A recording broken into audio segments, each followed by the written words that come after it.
क्या हमें Indian manufacturers की कार्स खरीदनी चाहिए या नहीं? While having a casual conversation with friends, someone said कि यार इंडियन मैन्युफैक्चरर्स की कार्स तो लेनी ही नहीं चाहिए. That stuck in my mind. बहुत सारे लोगों के लिए ये एक obvious yes है, but let's address the elephant in the room. इस टॉपिक को थोड़ा डीपली समझने के लिए आइए हम बात करते हैं इन तीनों कंपनीज की हिस्ट्री के बारे में कि कैसे ये कंपनीज फाउंड हुई, विद टाइम इनका इवोल्यूशन कैसे हुआ और ये आज की डेट में कैसा परफॉर्म कर रही है. हेलो एंड वेलकम, मेरा नाम राजिक खान है और आज हम बात कर रहे हैं क्या हमें इंडियन मैन्युफैक्चरर्स की कार्स खरीदनी चाहिए या नहीं. Let's start with Maruti Suzuki. Company was founded in 1997 with a joint venture between Indian government and Suzuki Motors Japan. 1997 में ये कंडीशन थी 90% of the cars on Indian roads were Maruti. Company पर काफी एलिगेशंस लगते रहे हैं. मारुति काफी हल्की कार्स बनाता है in order to achieve higher fuel efficiency. Company के चेयरमैन आर.सी. भार्गव का ये कहना रहा है कि अगर हम एंट्री लेवल कार्स में इतने सेफ्टी परफॉर्मेंस फीचर्स डालेंगे तो the price of the cars would go up और जो हमारे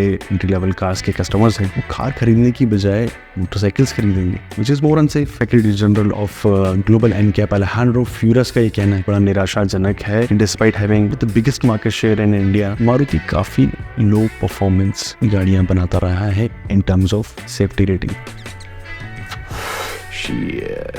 cars like Alto, Celerio, Spresso और यहाँ तक कि हमारी चाहिए थी मनपसंद Maruti Swift zero Global NCAP rating के साथ मार्केट में आती रही. कंपनी के लाइनअप में सिर्फ विटारा ब्रेजा ऐसी कार है जिसके पास 4 स्टार ग्लोबल एनकैप की सेफ्टी परफॉर्मेंस रेटिंग है.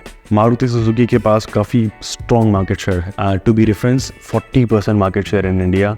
एक रेफरेंस के लिए देखा जाए तो जो सेकंड लार्जेस्ट मार्केट शेयर है वो है Hyundai के पास में, विच इज 15%. मारुति के डिफरेंट सेगमेंट्स हैं जैसे कि Maruti Nexa, Maruti insurance, Maruti accessories, end to end fleet management, driving school etcetera. 2016 में सुजुकी और टोयोटा की पार्टनरशिप होती है और 2019 में agreement for cooperation in promotion of hybrid electric vehicles and autonomous driving vehicles होता है, जिसके तहत शुद्ध भाषा में टोयोटा को एंट्री लेवल कार्स मिल जाती हैं और मारुति को हाइब्रिड इलेक्ट्रिक व्हीकल्स की टेक्नोलॉजी मिलती है. मारुति की सबसे अच्छी बात है बहुत इजीली रिपेयरेबल है, स्पेयर्स बहुत इजीली अवेलेबल हो जाते हैं. ये थी मारुति की बात. Let's talk about Mahindra and Mahindra.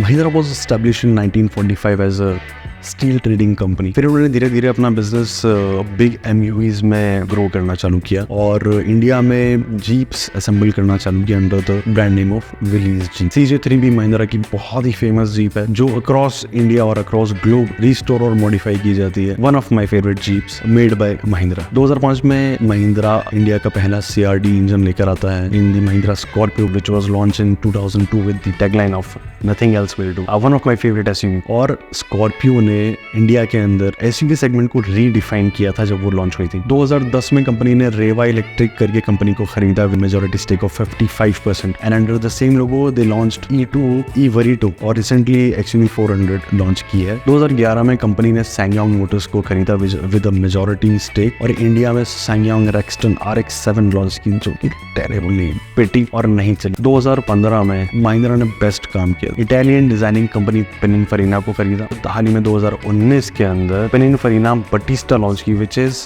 World fastest pure electric hypercar. Mahindra USA world की बाय वॉल्यूम सबसे बड़ी ट्रैक्टर कंपनी है और महिंद्रा ही एकमात्र ऐसी इंडियन कंपनी है जिसकी रेसिंग टीम है फॉर्मूला E सीरीज के अंदर. Under the new SUV logo Mahindra has a very strong hold in this SUV segment with SUVs like Bolero, Scorpio, XUV 700, Thar, etc. Approximately 3.5 lakh SUVs were sold by Mahindra in 2022 with an year-on-year growth of 60%. ये थी महिंद्रा के बारे में एक brief history. Let's talk about Tata Motors, which was established in 1945 as well as a locomotive design company. Yes, you have heard it right. और passenger vehicles में Tata Motors 1988 में आए with their first vehicle Tata Telco line. 1998 के अंदर Tata Indica launch की गई, which according to Tata is India's first indigenous car. 2008 आता है और Tata Nano लॉन्च करता है as world's most affordable car. 2008 में Tata acquire करता है JLR Group from Ford, which was fighting with the ongoing recession in US. Tata का 14% का मार्केट शेयर कॉम्पिटिटर्स को तगड़ा कंपटीशन देता है with their cars like Altroz, Nexon, Harrier, etc. Tata ने 5.25 लाख गाड़ियां बेची 2022 के अंदर with an year-on-year growth of 60%। ये थी ब्रीफ हिस्ट्री इन तीनों कंपनीज के बारे में। Let's talk about these companies more on the basis of 4 points which is safety, reliability, technology, और इन तीनों पॉइंट से बनने वाला एक fourth point, brand image. First and foremost safety की अगर बात करें, 2017 के पहले हमारे पास कोई भी 5 स्टार रेटेड कार नहीं थी इन सेफ्टी परफॉर्मेंस रेटिंग। 2017 में जाके जागरूकता पैदा हुई। उसके पहले जो हमारी मोस्ट सेलिंग कार्स थी तीनों कंपनीज के द्वारा, फॉर एग्जांपल मारुति की Alto, Mahindra Scorpio, these were all 0 global NCAP rated cars. Parallel to that जो हमारे जापानी भाई थे, कोरियन, जर्मन, ये सब बहुत अच्छी या कंपैरेबली इनसे काफी अच्छी सेफ्टी रेटेड कार्स मार्केट के अंदर बेच रहे थे। And this becomes the big reason कि why we with time have become entry level car manufacturer। आते हैं हमारे सेकंड पॉइंट पे, जो कि है reliability। लॉन्ग टर्म रिव्यूज बताते हैं कि cars were not reliable because of poor fit and finish, poor durability, because of low grade material used in the car। ऐसी कहावत बहुत फेमस थी कि अरे इनका बुढ़ापा बहुत खराब है, एक बार खुलती हैं तो फिर काम निकालना चालू कर देती हैं। Part failures and leakages were very common problems among them। Maintenance parts such as brake pads and clutch used to wear out very fast। Especially अगर बात करें हम आफ्टर सेल्स की, कुछ अच्छे रिव्यूज नहीं मिलते हैं उस वक्त के, majorly because of product satisfaction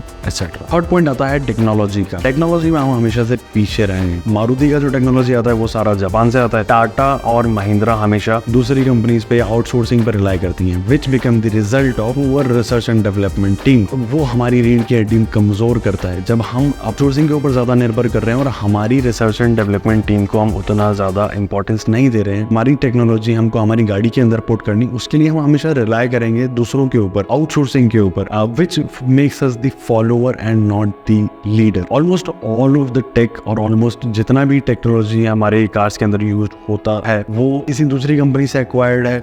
हमारा खुद का R&D जो है, हमारा खुद का जो रिसर्च एंड डेवलपमेंट है वो इतना ज्यादा स्ट्रॉन्ग नहीं रहा है। फोर्थ पॉइंट आता है ब्रांड इमेज का। देखिए ब्रांड इमेज जो है ये इन तीनों पॉइंट से बनती है, safety, reliability and technology. Brand image का सबसे बड़ा एग्जांपल अगर मैं आपको दूं तो वो है होंडा सिटी। होंडा सिटी अपने आप में एक ब्रांड है। पुराने सेल्स पर्सन से, मारुति के हो चाहे दूसरी कंपनी से हो, उनके फर्स्ट हैंड एक्सपीरियंस से सुना है कि भैया जब हमारे पास अगर कोई कस्टमर आता था जो होंडा सिटी देख कर आ रहा है तो we use to raise our hands कि यार हमारे पास कुछ भी ऐसा नहीं जो हम इसको सेल कर पाए। ब्रांड इमेज एक बड़ा फैक्टर होता है गाड़ी बेचने के लिए। फॉर एग्जांपल मारुति जब फॉर्म हुई थी तो उसका मोटो था to make peoples car in India, जो सब कोई अफोर्ड कर पाए। और उसी रेस में हम इतना ज्यादा एफर्ट डालते रहे, इतना ज्यादा लगे रहे कि आज भी हम कोशिश करते हैं कि यार हमारे जो एंट्री लेवल कस्टमर्स हैं उन्हीं को हम कवर कर पाए। एक डायरेक्ट एग्जांपल है कि हमने कई बार कोशिश की थी कि हम हाई एंड कार्स लॉन्च करें। फॉर एग्जांपल मारुति ने ट्राई भी किया ग्रैंड विटारा से, किजाशी जैसी कार्स से, बट दे फेल्ड टेरिबली। और वहीं अगर हम बात करते हैं टाटा की, तो Tata being a truck giant, उनका जो लॉयल कस्टमर बेस है कहीं ना कहीं देखा जाए तो एक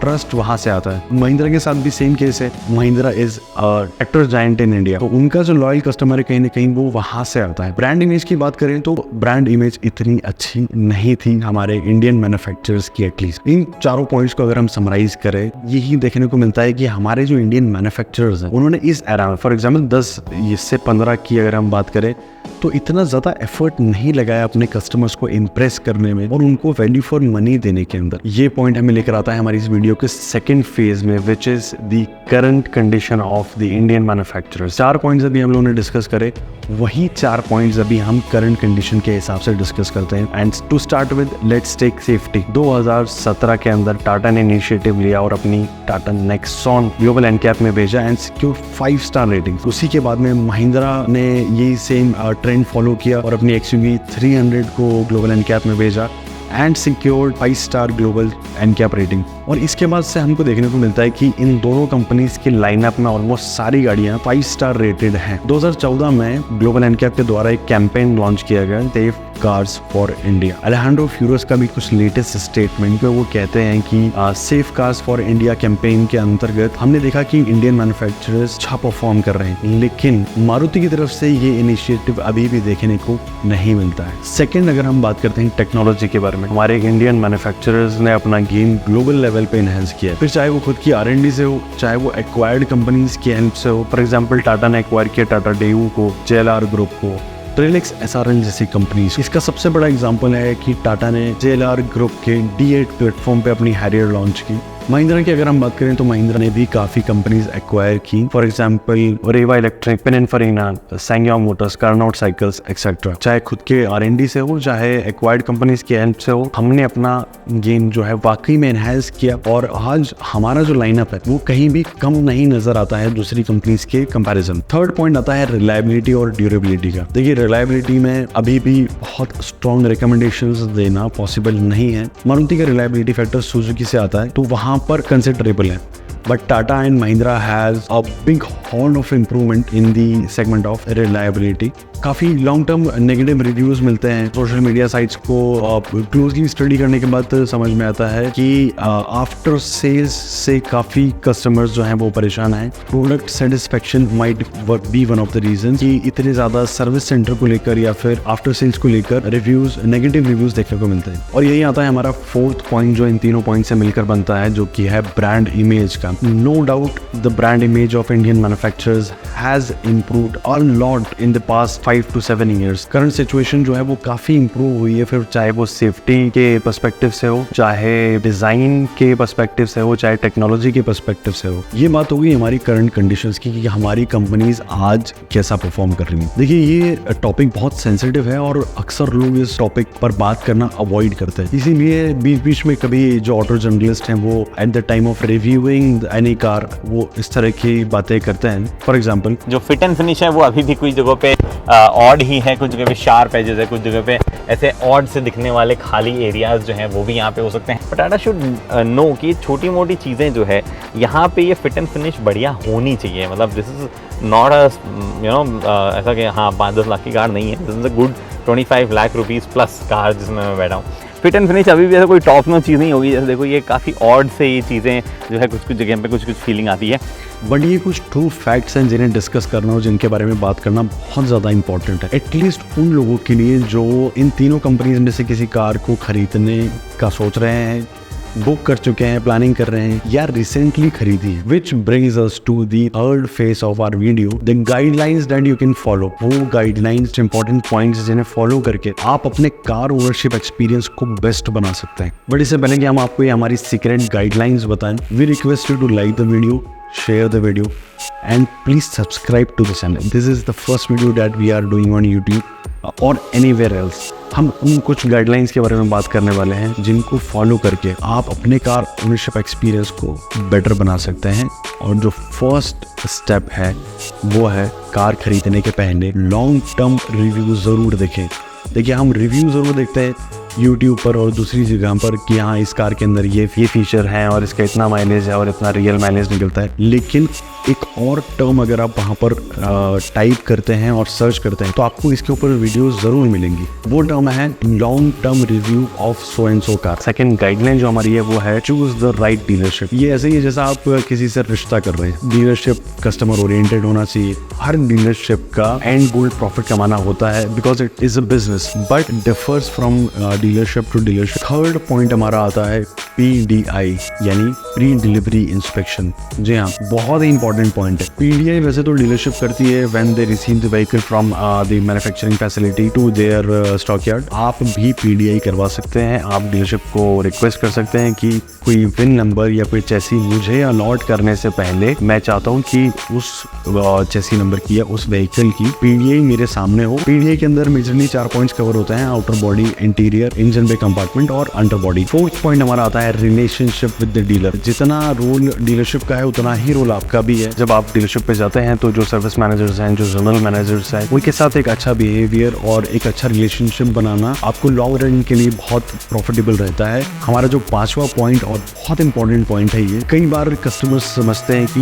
ये पिच किया जा रहा है, कस्टमर समझते हैं कि बेचा जा रहा है, लेकिन जो हमारा 5वां पॉइंट है एक्सटेंडेड वारंटी, वो बहुत इंपॉर्टेंट है। मेरा पर्सनल व्यू है कि अगर आप इंडियन मैन्युफैक्चरर्स की कार्स खरीद रहे हैं तो जो maximum period of extended warranty है, जो मैक्सिमम पीरियड ऑफ वारंटी आप एक्सटेंड करा सकते हैं, वो at the time of purchase of the car आपको करवाना चाहिए। 6 पॉइंट हमारा आता है सर्विस शेड्यूल का। कस्टमर्स को लगता है कि फ्री सर्विस हमने करवा ली, अब we are free from the dealership और अब हम चाहें तो बाहर सर्विस करा सकते हैं। आपकी कार की लॉन्जेविटी के लिए आपको हमेशा जो सर्विसेज हैं वो ब्रांडेड या अथॉरिटी OEM के जो सर्विस डीलरशिप है वहाँ पर करवाना चाहिए। वहाँ से आपकी कार की लाइफ बरकरार रहती है, रिकॉर्ड मेंटेन रहता है। और कई जो मैन्युफैक्चरर्स हैं उनका ये भी कहना रहता है कि अगर आपका सर्विस शेड्यूल प्रॉपर नहीं होता है तो हम चाहे वो फिर स्टैंडर्ड वारंटी हो चाहे एक्सटेंडेड वारंटी हो, उसके प्रॉफिट्स आप तक नहीं पहुंचा पाते हैं, उसके बेनिफिट्स आपको नहीं दे पाते हैं। 7th पॉइंट हमारा लास्ट पॉइंट है, last but not the least, और इम्पॉर्टेंट पॉइंट है, देखिए, educate your self about the car. Car के अंदर क्या फीचर्स अवेलेबल हैं, आपकी कार के अंदर क्या टेक्नोलॉजी है, किस टाइप का इंजन है, क्या क्या चीज़ें यूज़ होती हैं, क्या नई टेक्नोलॉजी है, BS6 में क्या क्या दिया गया है। इस टाइप की वीडियोज़ और इस टाइप की जो इन्फॉर्मेशन है वो इंटरनेट पे अवेलेबल है, यूट्यूब पे अवेलेबल है। हम लोग भी हमारे इस चैनल के ऊपर फ्यूचर में इस तरह की छोटी टेक्नोलॉजीज जो नई गाड़ी के अंदर आ रही है उसके ऊपर सारी वीडियोस बनाकर डालने वाले हैं, आप उनको प्रेफर करें। सेल्फ का एजुकेशन इसलिए इंपॉर्टेंट होता है कि you own a piece of equipment, you own a piece of technology at your home. उसके अंदर जब प्रॉब्लम आती है तो you are at a well position to explain the problem and to understand the resolution that is being provided to you. जब आपको इस तरह की कोई प्रॉब्लम आती है तो आप उस प्रॉब्लम को, अगर आपके पास उसके बारे में नॉलेज है, तो आपको समझाने में आसानी होती है कि मेरे साथ ये इशू हो रहा है, और जो सॉल्यूशन आपको प्रोवाइड किया जा रहा है वो समझने में भी आसानी होती है क्योंकि आपको उस चीज़ के बारे में नॉलेज है, आप उस चीज़ को समझते हैं।